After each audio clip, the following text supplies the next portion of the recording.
Siyempre po, pagdating po ng Ruhugan, hindi mawawala yung ating Mayor's Cup na nagtapos na rin po this September lang. Karoon na rin po ng championship. So, awarding na lang po yung pagdating ng week of the festival. Pero meron din po tayong pinagpatuloy din po natin yung volleyball. Meron din tayong Mayor's Cup for the volleyball at ongoing pa po siya ngayon. Pero matatapos na rin yun before the week of Rahugan. Kasi medyo mabilis lang naman ang volleyball. Ngayon po, syempre meron po tayong remontados. Naandyan pa rin po yung ating Miss Basud. Naandyan pa rin po yung ating DLC competition. At meron po tayong mga bago na pinasok. Meron po tayo ngayong Got Talent. Kasi before, ano lang siya, dance showdown. From the different municipalities, kahit outside Camarines Norte, open po siya. Even the Got Talent ngayon ay open din. In-open din para maganda po yung show.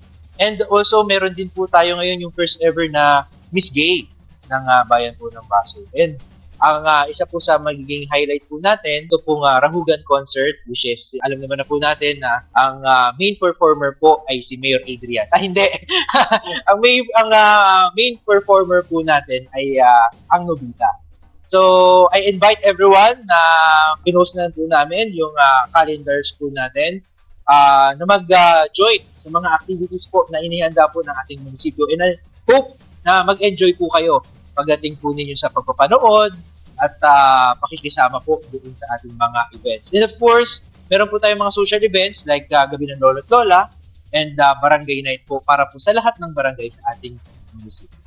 Magkakaroon po tayo ng mga grand parade, pero most of our activities ay gagawin natin sa sports complex. Pero yung activity po kasi ng Rahugan Concerts ay pupunta po tayo sa oval ng annex po ng BNHS kasi medyo marami ang kailangan natin i-cater ng mga tao. So, nag-ocular na rin po kami. Parang aabutin naman po mga at least 7,000 na tao doon sa ating venue sa Basud National High School Annex. So, nagpapasalamat nga po pala kami sa DepEd, kay Sir Crisito sa ating SDS, kay ating PSDS, kay sa Lulis, and of course, yung ating school head po sa BNHS, si Sir Leon Largo.